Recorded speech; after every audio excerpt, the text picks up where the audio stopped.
Hai Cuan Troopers, balik lagi bareng saya Daniel Wiguna, Head of Online Trading dari Sukor Sekuritas. Gimana trading hari ini? Moga-moga berada di zona hijau semua. Kita ngelihat indeks harga saham gabungan kita walaupun transaksinya masih di bawah 10 triliun, tapi kita ngelihat masih ada rally ya di level-level 6.800. Nah, kita sambil cek aja gimana pergerakan indeks harga saham gabungan hari ini karena tentunya rally-nya masih berlanjut, sekarang menguat 0,87% di akhir pekan.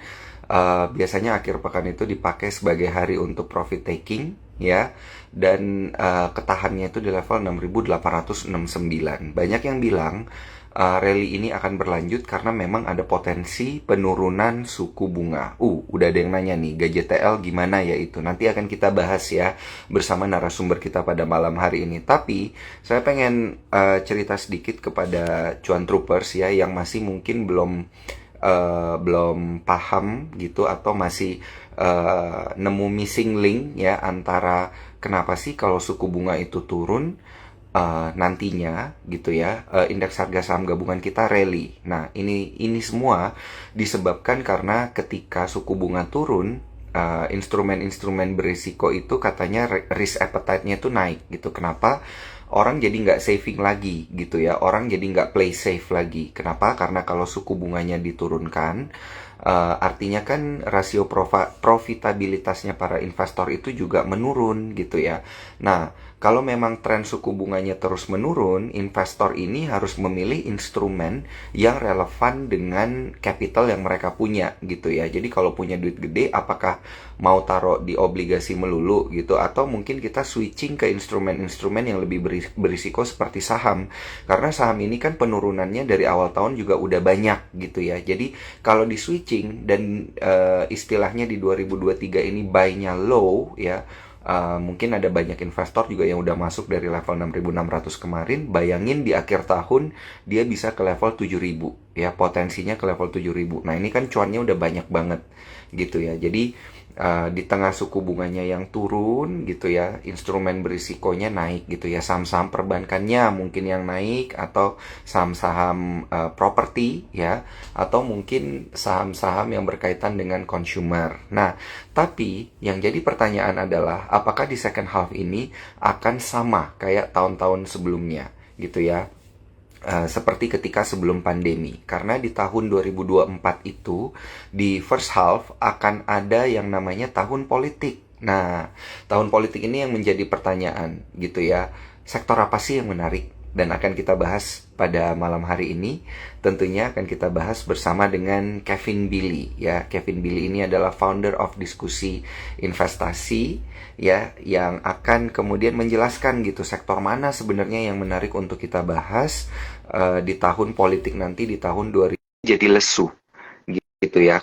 Eh, dari sisi keuangan pun ya, dari sisi negara, keuangan negara pun katanya bakal dijadiin economic baseline gitu ya, dimana APBN-nya itu tidak akan sekencang guyuran dana APBN-nya tidak akan sekencang tahun-tahun sebelumnya gitu ya.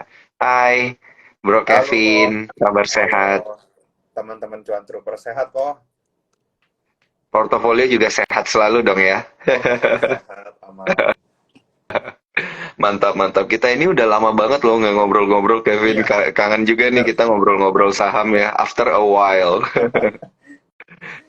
Iya. bener-bener. Gimana Nah, kok? Mm-mm. Bro Kevin, ini saya mau cerita sedikit juga ke Cuan Troopers. Bro Kevin ini founder Diskusi Investasi, hobinya golf, masih single.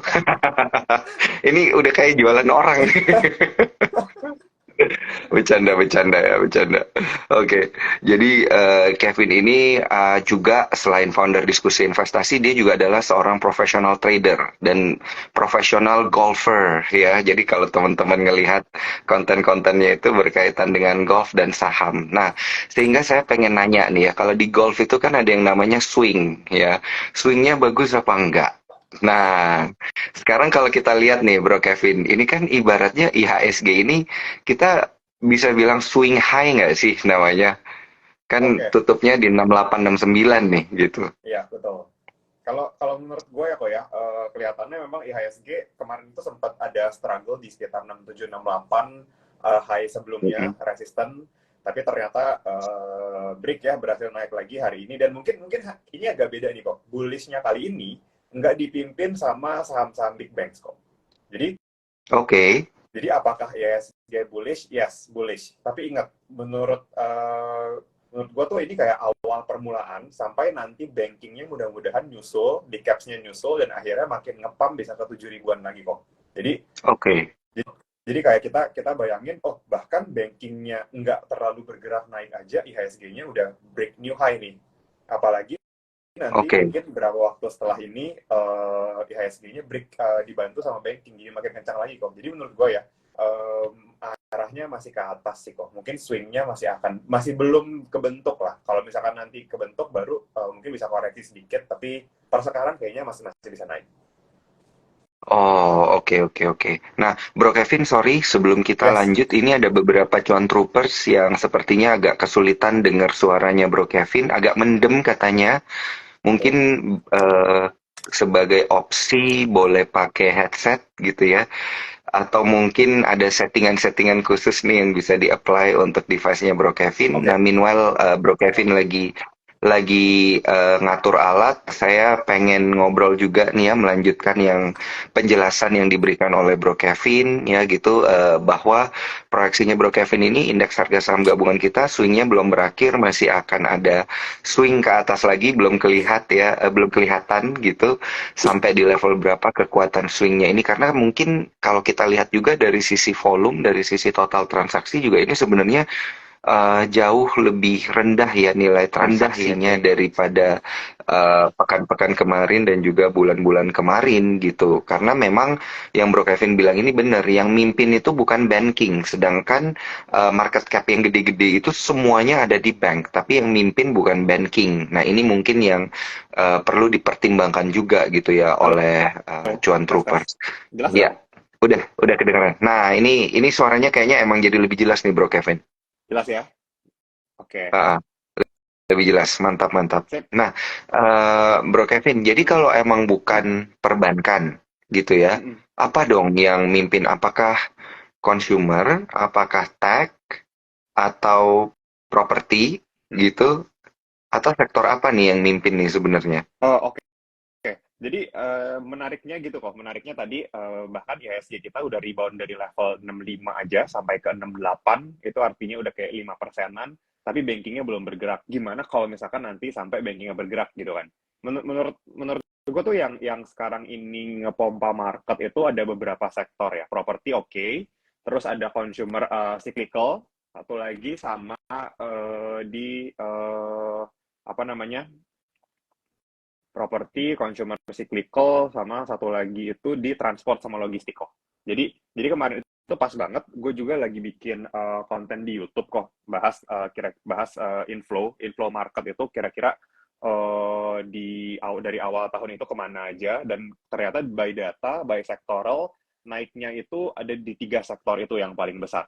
Kayak misalkan IHSG kita dari awal tahun sebenarnya geraknya nggak terlalu gimana, tapi kayak si logistiknya itu indeksnya naik 20%-an.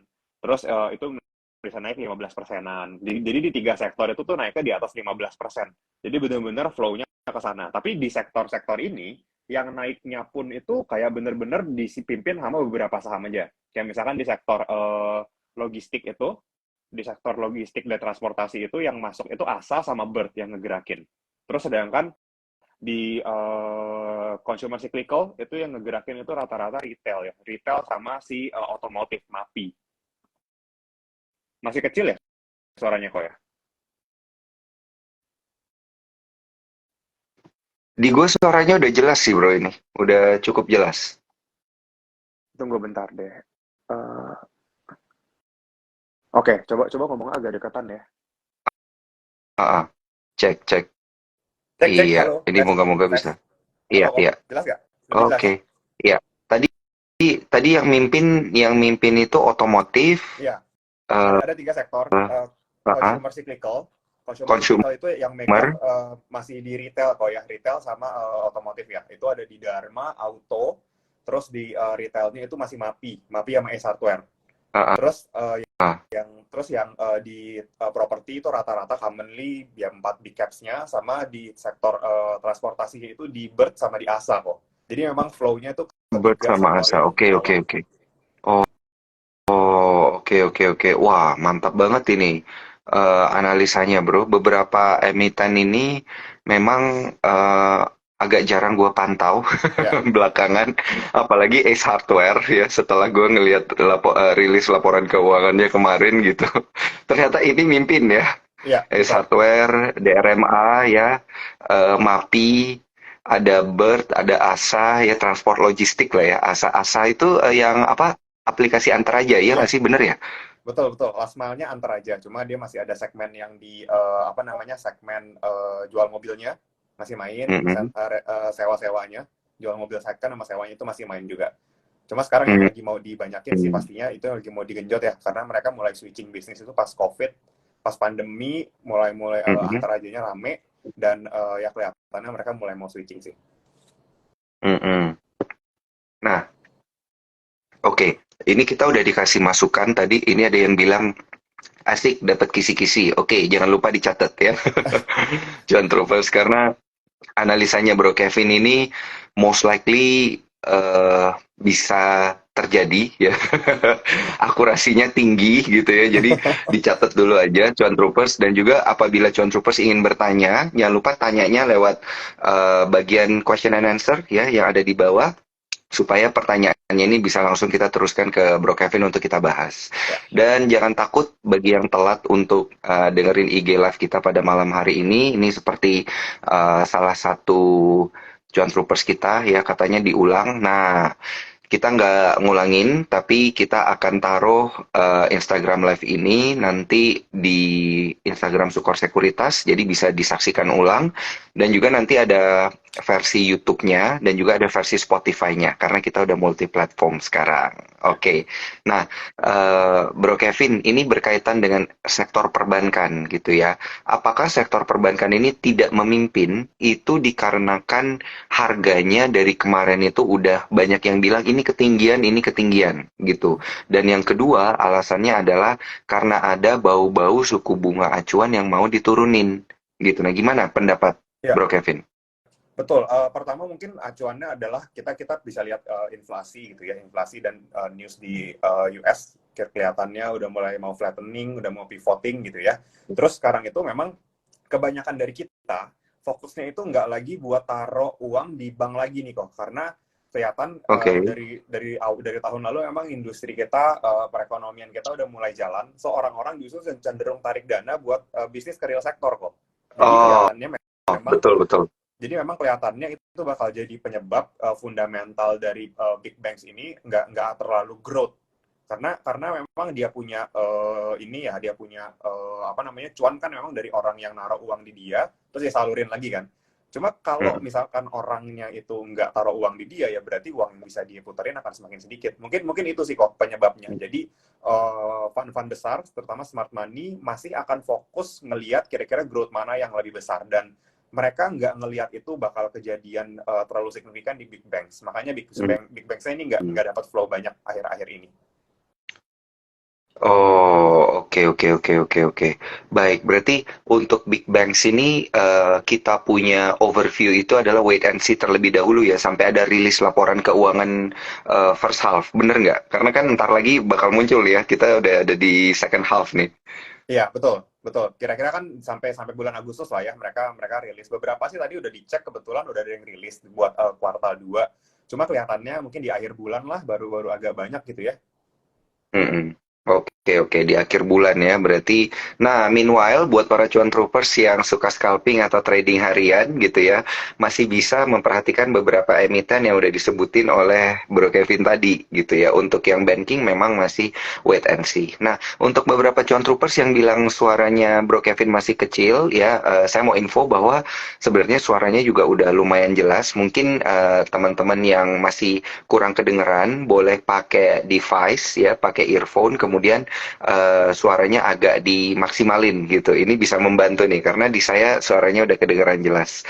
Nah, Bro Kevin, Mm-mm. kita coba beralih sedikit ya. Tadi kita bahas banking, kemudian saya setuju dengan Bro Kevin itu ada bilang ada beberapa sektor yang leading, consumer, otomotif gitu ya, dan juga transportation. Nah, ini kan sekarang di second half ini ada bau-bau katanya suku bunga acuan mau turun dan properti ini bisa jadi satu sektor yang gimana ya, bisa dibilang kalau suku bunga acuannya turun ya properti ini bisa naik gitu karena cicilan KPR rumahnya jadi lebih rendah, bener kan? Ya, Gitu. Jadi boleh nggak sih kita mulai nyicil properti dari sekarang gitu, emiten properti maksudnya? oke. Gini kok, pas banget ya. Memang ini temanya hari ini pas banget sama video sama YouTube gue yang lagi gue bikin. Baru banget syuting tadi, jadi datanya masih fresh Ya. banget.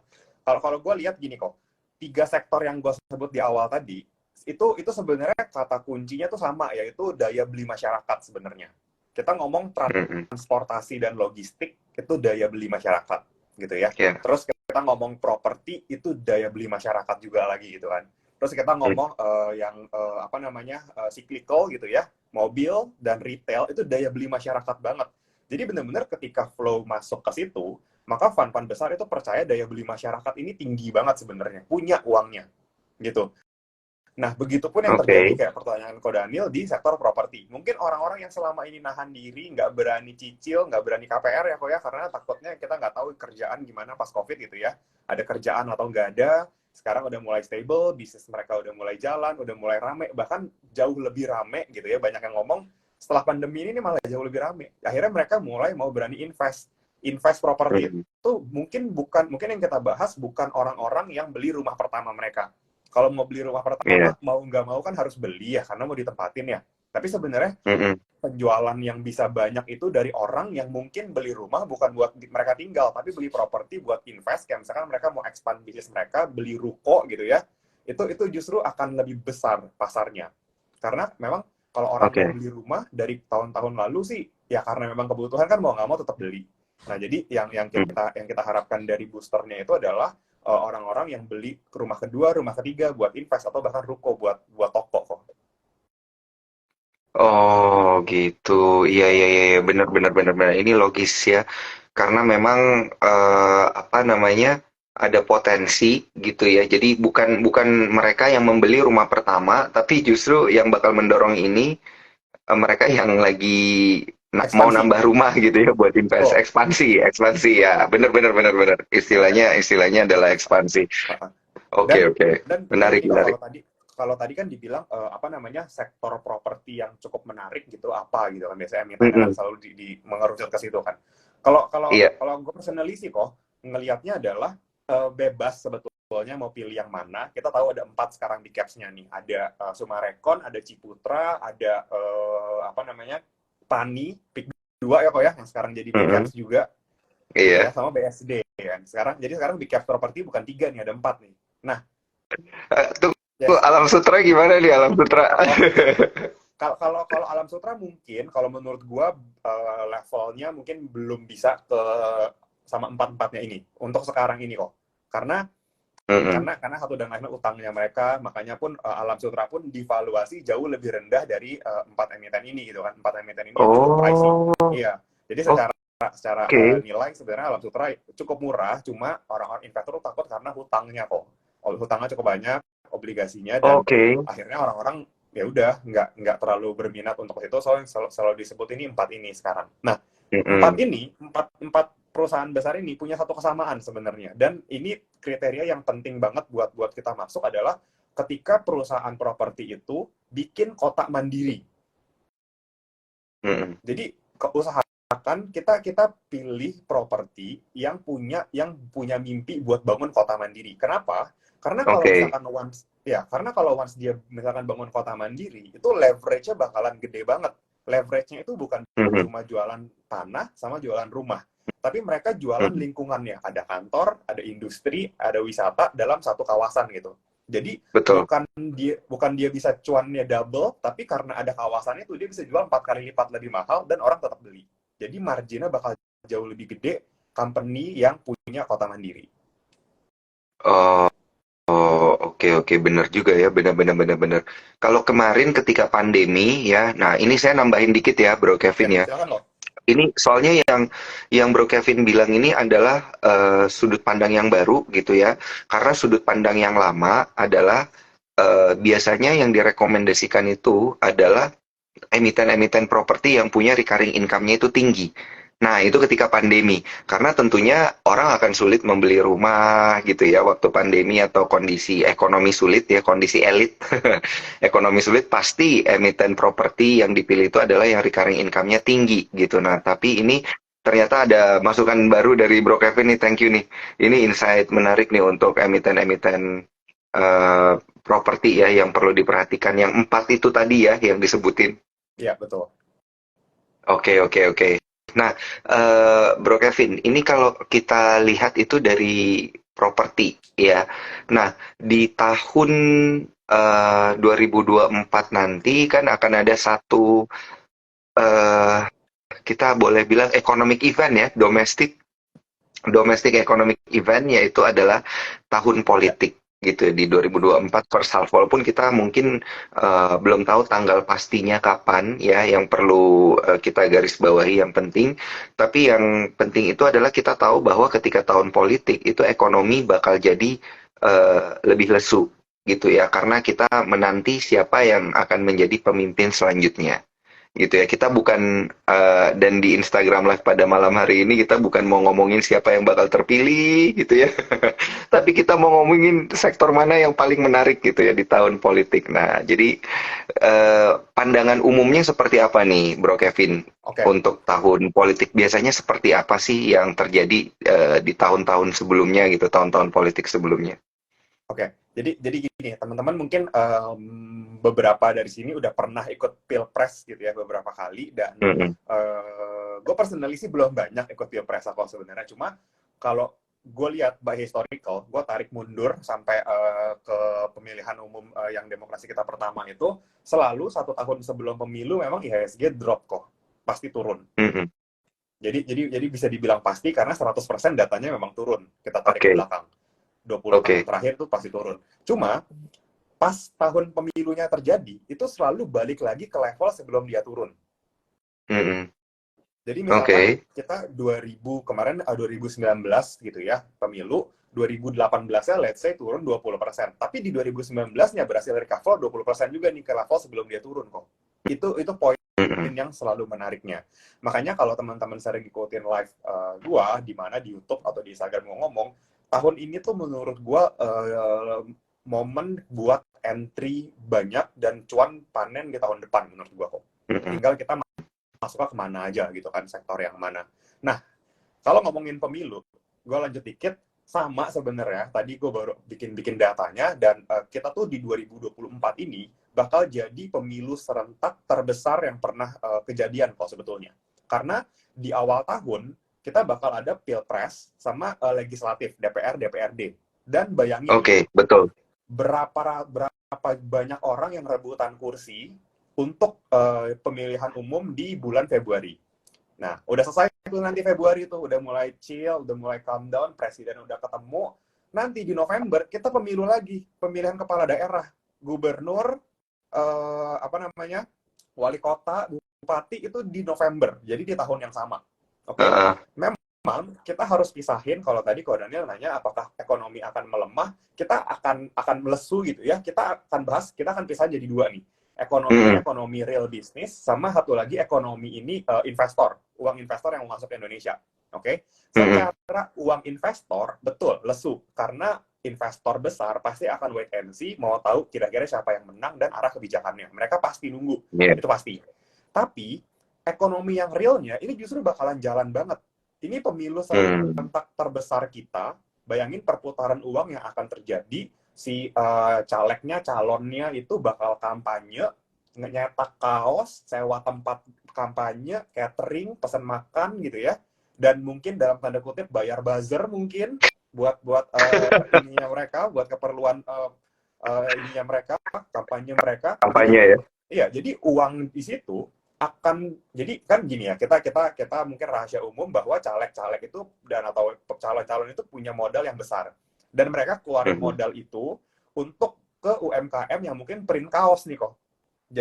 Hmm. Jadi print kaos, print gelas, beli beli apa namanya, beli sembako buat dibagi-bagi. Jadi sebenarnya ini tuh momen perpindahan uang dari orang-orang yang dalam tanda kutip kaya dan nyalon ke masyarakat menengah ke bawah kok. Jadi secara Mhm. ekonomi bakalan jalan, jauh lebih jalan di real bisnisnya. Bakal berapa banyak gitu kan, berapa triliun tuh yang berputar di situ gitu loh. Nah, jadi balik lagi, karena ada aktivitas pemilu yang besar ini, itu akan ngedorong daya beli masyarakat lagi. Itu yang penting. Makanya view gua sama 3 sektor yang tadi di awal gua sebutin, menurut gua masih cukup bullish kok. Hmm. Oke, oke, oke. Jadi 3 sektor yaitu consumer, transportasi, Consumer cyclical ya dan kok. ya consumer cyclical, transportasi, dan satu lagi Properti, otomotif yang gitu ya. properti. Oh, sorry. Properti, 3 ini ya yang berpotensi juga akan mengalami kenaikan di tahun politik sebenarnya gitu ya. Betul. Oke, oke, Akibat oke. daya beli Karena masyarakat yang kembali pulih malah semakin baik. iya, iya, iya. Iya, iya, benar, benar, benar.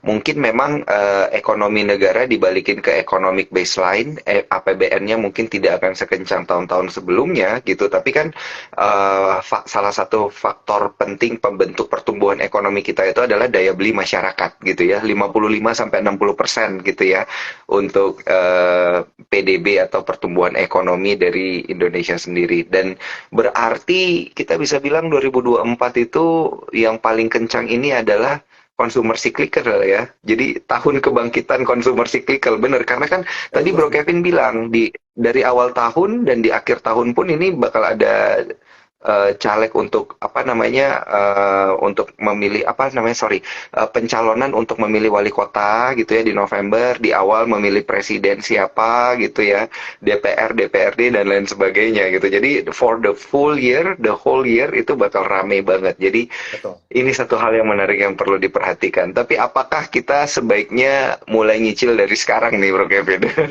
Oke. Eh, Tadi gue sempat lihat kok beberapa emiten. Mungkin kalau kita bahas consumer cyclical tuh yang gue cukup suka adalah otomotif dan retail ya, retail sektor ya. Mm-mm, Makanya kita mm-mm, lihat MAPA itu geraknya sudah liar banget, udah tinggi banget karena memang dia leader di retail ya, retail sektor. Cuma even bahkan Asus pun yang udah sempat di bawah 400 sekarang udah balik ke 700, udah hampir double ya dari bawah ya, itu udah kelihatan kencang banget kan sebetulnya. Tapi kalau dibilang apakah cicil sekarang, kalau menurut gue personally untuk 2 emiten itu dan emiten otomotif kita mungkin akan lebih sedikit tunggu untuk wait and see.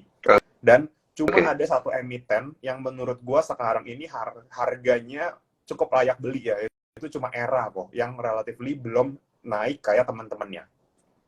Oke. Karena Era ingat loh, Jaya ya. ya Era Jaya, karena ingat pertama bentar lagi anak usahanya bakalan IPO. Terus Yes. Eral itu kalau nggak salah himpun dana lumayan sekitar 100 miliar. Gua rasa itu cukup oke buat nanti si eranya ekspansi ya gitu ya. Terus bayangin sekarang gini, kita punya mungkin kodanya waktu itu ikut ya kok ya, waktu kita yang di acara sama salah satu calon itu yang ada Ya, Carta Politika ya, awalnya dibahas Mas Toto ya betul. dari Carta itu dibahas bahwa Uh-huh. di 2024 itu dominasi pemilih itu akan dipegang sama milenial dan Gen Z kok. Dan Mm-mm. ingat mereka ini sekarang sistem kampanyenya mereka, kita ya kok ya, kita milenial dan Gen Z itu udah jarang banget nonton TV. Mau nggak mau Mm-mm. kampanyenya bakalan lewat digital, bakalan lewat sosial media. Nah, sosial media ini bukan cuma kita sebagai pemilih, bahkan sebagai pendukung pun, mungkin yang tadinya cukup fanatik atau buzzer, nggak punya handphone, nggak punya akun sosial media A, B, C, karena mendukung akhirnya bikin. Dan Mhm. karena bikin, beli handphone, beli gadget, upgrade, buat foto, buat Bener. video ini. Gua rasa jadi jadi handphone, jadi digital apa marketing digital atau kampanye digital lewat handphone itu bisa bagus juga sih buat Era. Gue personally lihatnya gitu sih kok. Iya, iya, iya, iya. Ini menarik nih. Dan mungkin yang punya satu gadget bakal beli gadget kedua nih kayaknya nih. Benar-benar. Iya, iya. Udah macam Instagram account aja ya, nggak cukup satu ya, harus ada second account, third account gitu. Benar. Dan buat privacy kan Iya, iya, ada iya. gitu kan biasanya, dipisahkan. Iya, iya, bener-bener bener. Kenapa ya? Kenapa kayak gitu ya? Karena memang kondisi trennya seperti itu ya.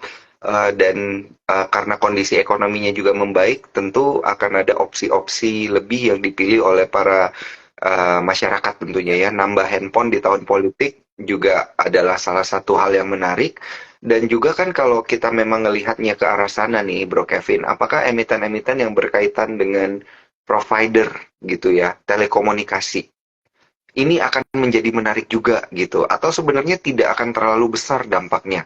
Dan biasa kan yang kalau tahun politik itu media nih yang dikejar gitu kan. Nah ini pendapatnya seperti apa, Bro? Oke. Menurut gua kalau misalkan kita lihat media ya kok ya, mungkin bakalan Mm-mm. dapat sentimen bagus, iya bakalan dapat sentimen bagus. Cuma nggak akan sebanyak momen-momen dulu yang jalur kampanyenya memang banyak lewat media kok. Sekarang Mm. apakah masih ada? Masih. Ya, Cuma ya. bakalan mereka lebih hemat dananya kalau misalkan mereka bayar konten kreator untuk bikin untuk kelola sosial media mereka. Makanya sekarang Mm. orang-orang tuh yang calon-calon itu rame-rame bikin account sosial media yang mungkin dulu mereka nggak punya. Mhm.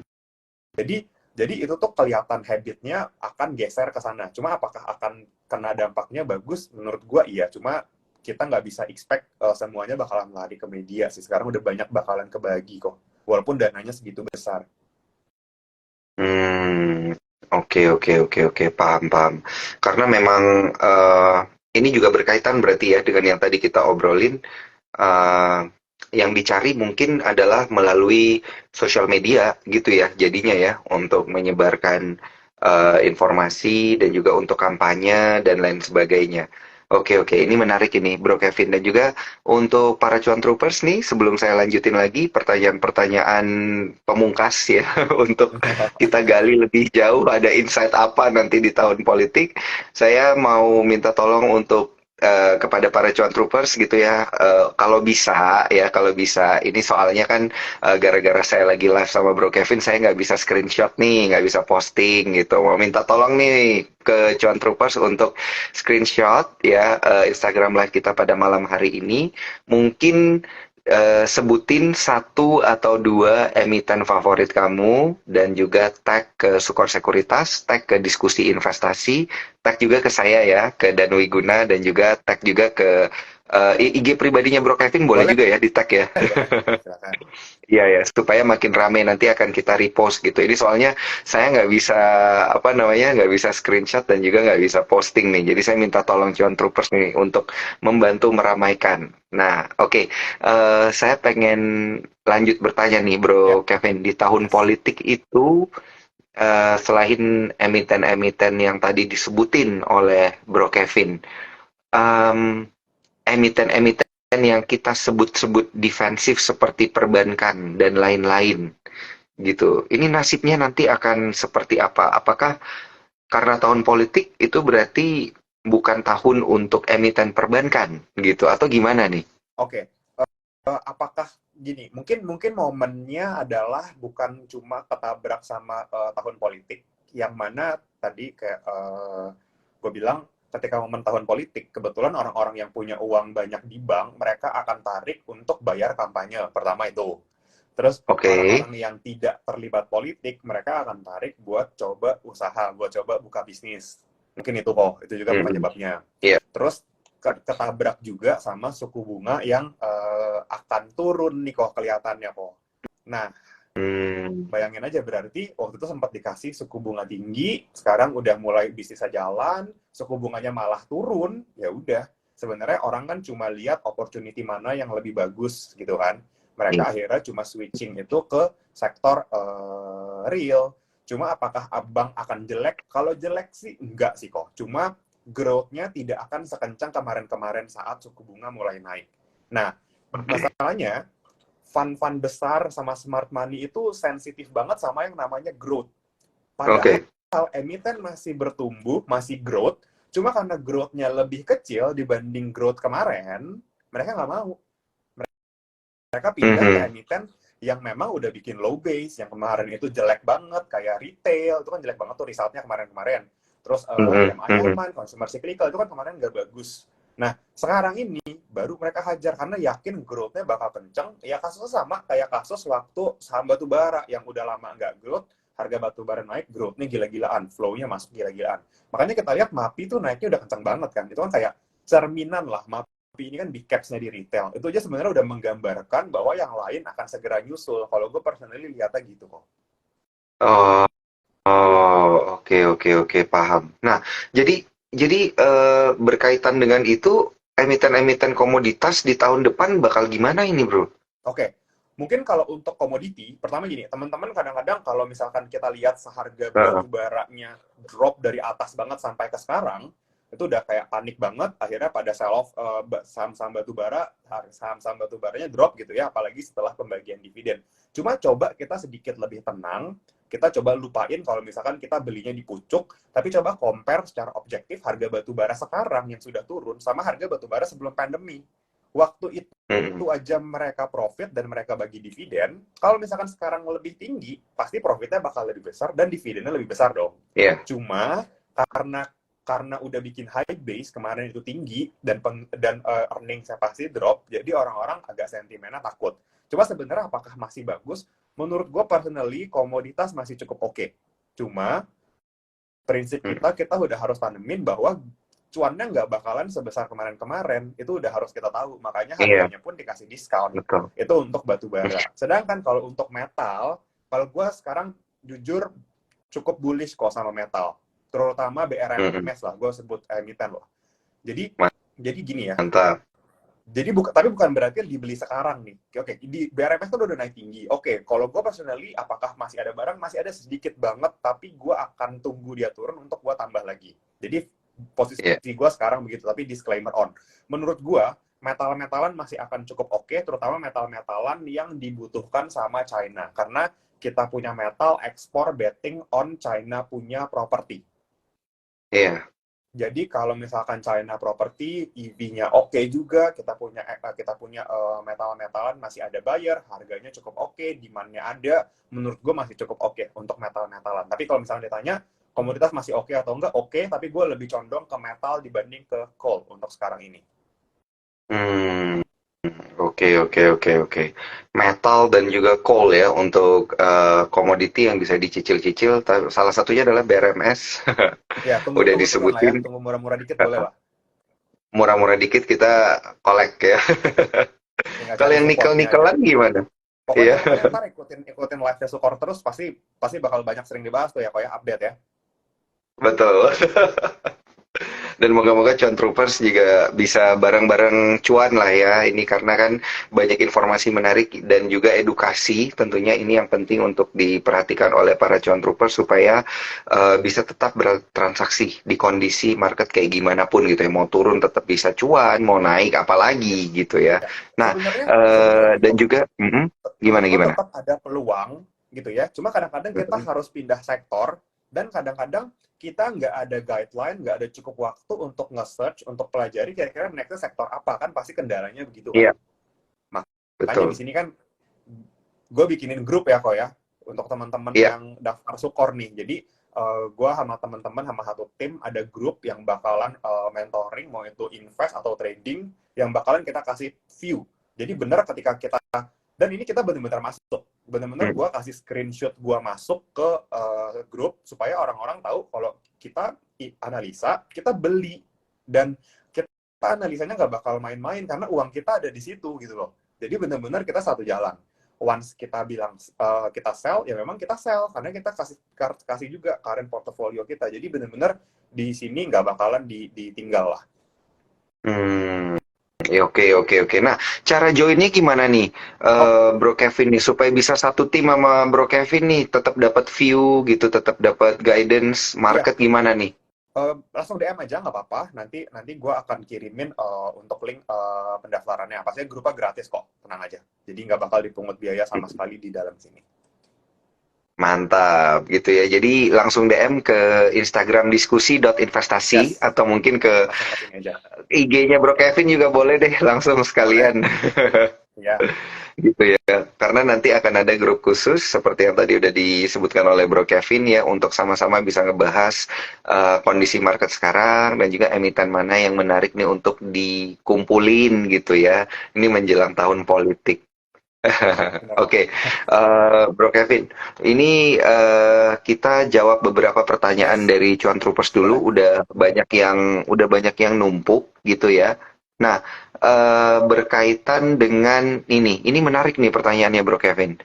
Sektor rokok menarik nggak sih di tahun politik? Tadi kita ada bahas konsumer gitu kan. Tapi apakah konsumer yang dimaksud ini, retail yang dimaksud ini adalah emiten rokok juga? Oke. Eh, Kalau gue ya kok ya, gue enggak kok. Kalau gue view-nya enggak lihat ke sana.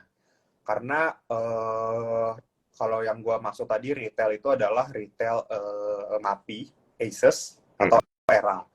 Sedangkan kalau consumer-nya, gue personally lihatnya adalah consumer yang cyclical gitu ya, kayak tadi, sama otomotif. Jadi gue rasa flow-nya masih akan ke sana. Mungkin kalau ke rokok, kalau gue sih lihatnya gini kok.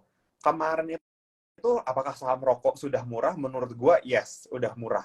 Tapi apakah akan growth? Menurut gue, growth-nya masih akan lebih kenceng di retail sama di otomotif untuk sekarang ini. Properti atau logistik yang tadi di awal gue sebutin.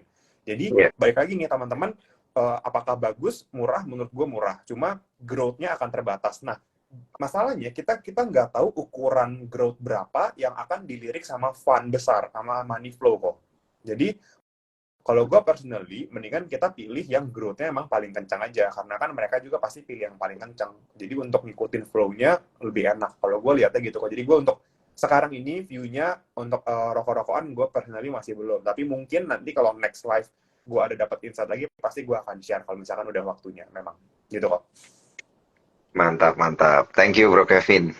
Ini kita beralih ke pertanyaan selanjutnya dari Cuan Troopers. Nah, ini. Ini menarik nih. Jadi kita ada bahas terkait dengan demand-nya China gitu ya. Karena memang kan belakangan demand-nya China waktu mereka reopening ekonomi, kita berharap demand-nya dia gede gitu. Tapi ternyata demand-nya mereka menurun gitu terhadap permintaan komoditas dari Indonesia gitu. Nah, ini kan berkaitan dengan pertanyaan dari Cuan Troopers kita, kalau pertumbuhan ekonomi China-nya melambat, maka demand untuk metal juga menurun sehingga sektornya sulit naik. Nah, ini gimana tanggapannya? Oke, gini. Jadi kita tahu sama-sama China itu sempat close ya, dan ketika dia close perekonomian, di momen itu sebetulnya tambang-tambang di China masih ada yang beroperasi kok. Jadi beberapa tambang memang masih bekerja, ada beberapa yang kerja dan akhirnya mereka menimbun hasil tambangnya itu kok. Jadi once mereka reopening, pasti ke kita akan berkurang di awal-awal karena industri China akan langsung direct ambil sama tambang-tambang di China yang udah beroperasi juga, plus udah nyetok barang lamanya. Jadi pasti mereka Oke. akan utamakan dari situ karena cost-nya lebih murah gitu ya. Dan setelah itu, cuma itu kan mau sampai kapan gitu, mau sampai kapan mereka bisa supply. Menurut gua nanti demand mereka akan balik normal once mereka punya supply dari dalam negerinya pun udah normal. Jadi menurut gue ini cuma masalah di mana sebenarnya ada bagus tinggi, cuma karena mereka punya stok lama, supply cukup banyak di China, mereka habisin itu dulu. Makanya ke kitanya ordernya agak-agak berkurang dulu di awal. Jadi takes time. Oke. Jadi takes time lah. Mungkin beberapa bulan ke depan baru akan kelihatan nih metal-metalan kita ke China-nya lebih banyak lagi. Itu kok. Oke. Berarti mungkin terlalu cepat untuk menyimpulkan ya sebenarnya ya, Bro Kevin Ya, ya. Kalau kita lihat dari beberapa bulan belakangan ini kita masih butuh lihat demand-nya China ke depan bakal seperti apa. Kalau memang ada kenaikan demand, ini akan berdampak baik untuk emiten-emiten komoditi yang ada di tanah air gitu ya. Oke, Bro Kevin, ini kita jawab satu lagi dulu ya pertanyaan dari Cuan ya. Troopers. Banyak banget soalnya nih yang menarik untuk kita bahas. Nah, ini ada pertanyaan berkaitan dengan big money. Nah, ini nanti saya kaitin dengan tahun politik. Jadi pertanyaannya, Bagaimana cara melihat flow big money masuk ke bid and offer atau juga running trade? Nah, ini kan soalnya bisa dijadiin bekal nih, Bro Kevin, untuk tahun politik gitu ya. Kita pengen ngelihat berapa gede gitu flow dari foreign. Oke. Mungkin gini ya, kalau kalau misalkan kita ngomong smart money punya investor-investor besar gitu ya, mereka mereka tuh mulai akan masuk ketika pertama capres cawapres itu sudah jelas dan mereka sudah mulai akan lihat siapa pemenangnya sebetulnya. Jadi Ya, bukan cuma kita nih, bukan cuma geng-geng circle-circle kita doang nih yang punya prediksi kok sebenarnya, bukan cuma lembaga iya, survei doang yang punya prediksi, even ketika JP Morgan mau masukin uang ke Indonesia pun mereka punya prediksi sendiri sebenarnya untuk kira-kira siapa yang bakal menang. So mereka invest duluan. Mereka sebenarnya konsepnya sama juga kayak kita, beli sebelum orang lain pada sadar. Jadi mereka punya mm, hitung-hitungan sendiri. Oke, misalkan mereka bilang calon A menang, A bakal fokus ke sektor X. Ya udah kita beli sektor X gitu. Padahal belum tentu si A menang dan belum tentu X juga yang dia jalan. Jadi sebenarnya ada betting juga. That's why makanya investor besar itu paling gak suka sama namanya uncertainty. Mereka baru akan iya. berani masuk once udah certain nih, certain calon, certain cawapres, terus certain partai politik pendukung, kalau bisa certain sampai ke daftar menterinya mereka udah punya baru masuk. Jadi menurut gua sampai itu kejadian baru akan masuk. Dan per sekarang ini, walaupun udah ada capresnya, tapi kan koalisi belum kebentuk nih. Jadi mereka pun masih belum Mm, masuk. Jadi menurut gua, even di IHSG yang udah naik dari 65 sampai 68 ini big money-nya belum berani masuk, belum berani masuk banyak. Jadi mm, mm. nanti kita bakal dapet flow yang jauh lebih gede lagi. Menurut gua sih gitu kok, once udah jelas. Cuma balik lagi ya, jelasnya kapan gua nggak bisa jawab karena politik ini benar-benar dinamis. Iya, iya, iya, iya, benar ya. Jadi sedikit menambahkan, gue setuju apa yang dibilang oleh Bro Kevin ya. Tahun 2024 ini akan banyak hal yang berbeda untuk tahun politiknya Indonesia. Akan banyak banget juga hal pertama untuk sejarah politiknya Indonesia gitu. Jadi uncertainty-nya tinggi gitu ya. Dan uncertainty atau ketidakpastian ini adalah musuhnya para investor-investor gede gitu ya. Kalau nggak pasti, mendingan nggak invest dulu Iya, betul. gitu, biasanya kayak gitu, mendingan mendingan wait and see dulu gitu ya. Oke, menarik nih, menarik, Dan, dan, Bro Kevin, semakin ke sorry, belakang dan kita semakin menarik nih. kali ini kita nggak ada incumbent kok. Semuanya baru. Iya, betul, Itu yang bikin betul. pemilu 2024 tuh lebih complicated. Mm-mm, mm-mm. Betul, betul, betul.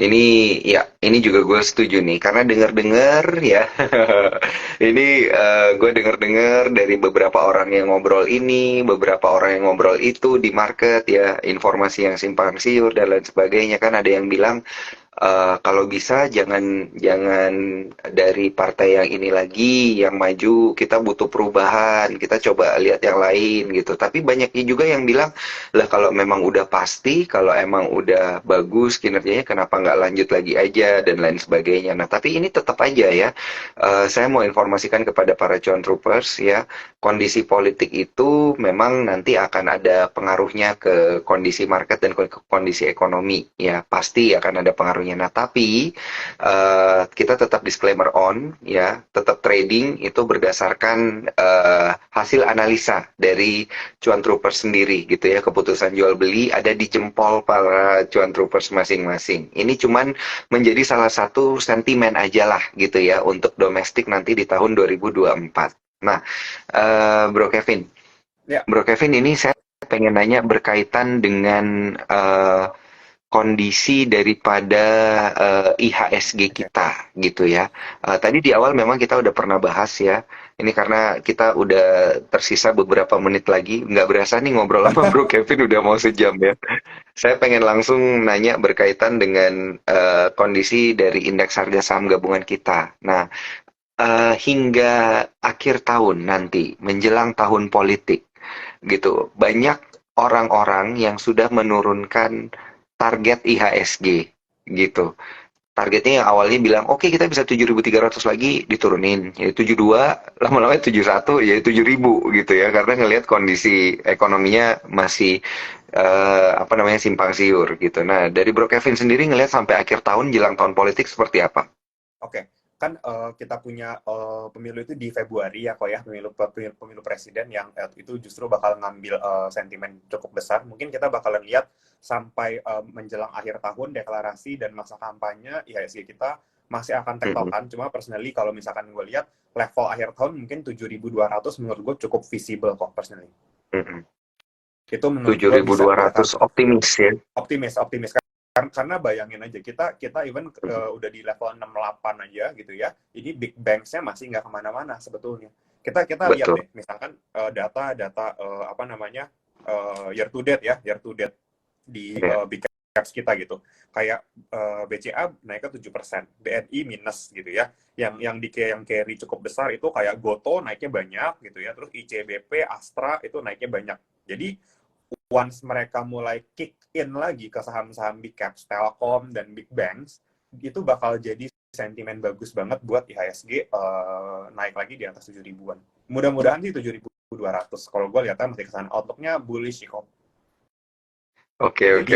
Amin. Moga-moga ada Santa Claus Rally ya. Ya, jadi menurut gue 6.500 kemarin itu lowest point of the year. Iya. Bottom sudah kelihatan, sisa nanti akan kemana gitu ya, akan kemana untuk mengakhiri tahun 2023. Oke, ini menarik banget. Dan ini di menit terakhir ada satu pertanyaan terakhir dari gua, bro. Boleh nggak kita dikasih tips untuk bertransaksi di tahun politik atau jelang tahun politik ini gimana sih ini sebenarnya untuk para trader, untuk para investor? Apakah kita sudah boleh beli emiten perbankan mungkin dari sekarang? Karena kan ada beberapa yang minus tadi seperti yang Bro Kevin bilang, atau seperti apa? Oke. Kalau gue mungkin gini, statementnya adalah di tengah kondisi yang uncertain banget kayak gini, kita harus berani pindah sektor. Jadi balik lagi, once Presiden A mungkin bullishnya di sektor X, Presiden B bullish di sektor Y, Presiden C bullish di sektor Z. Kita belum tahu siapa yang menang, siapa yang terpilih, cuma kita udah harus siap untuk agile. Ketika kita tahu sektor view-nya beda, tarik semua, cash out, beliin sektor yang sebelah. Menurut gua harus berani kayak gitu. Jangan nyimpen barang yang kita udah tahu ya nggak ada flow-nya, nggak bakal jalan, opportunity cost jadinya. Jadi benar-benar mesti tahu guideline-nya gimana, tahu arahnya kemana, pindah, invest full ke sana. Karena balik lagi, menurut gua concentrated jauh lebih menguntungkan dibanding diversified. Oke. Tapi Waduh, ini tahu sektornya yang benar. Itu aja sih kuncinya. betul. Ini strateginya Bro Kevin ini lumayan berbeda nih ya dari beberapa profesional trader lainnya, tapi nggak apa-apa. Selama menghasilkan cuan, why not? Gitu ya. Dan juga apapun pilihan emitennya, ya para cuan troopers jangan lupa bertransaksi dengan menggunakan aplikasi Spot by Sukor Sekuritas dan join ke timnya Bro Kevin ya. Yes. Timnya Bro Kevin itu gimana cara joinnya? Nanti bisa ke Instagram diskusi.investasi atau langsung ke Instagramnya Bro Kevin Billy ya. Coba aja nanti di search Kevin Billy, pasti muncul ya yang konten golfnya paling banyak. Oke. Kalau gitu gue pengen ngucapin thank you banget buat Bro Kevin. Sejujurnya gue dapat banyak banget insight malam hari ini dari Bro Kevin berkaitan dengan tahun politik. Moga-moga para cuan troopers juga dapat banyak insight dari Bro Kevin ya terkait emiten mana yang menarik di tahun politik. Dan juga thank you untuk cuan troopers yang udah menyaksikan. Thank you sekali lagi buat Bro Kevin. Sehat-sehat dan sukses selalu Bro Kevin. Support dan thank you teman-teman semua nih udah nonton. Mudah-mudahan cuan. Amin. See you Bro Kevin. Bye-bye. Bye semua.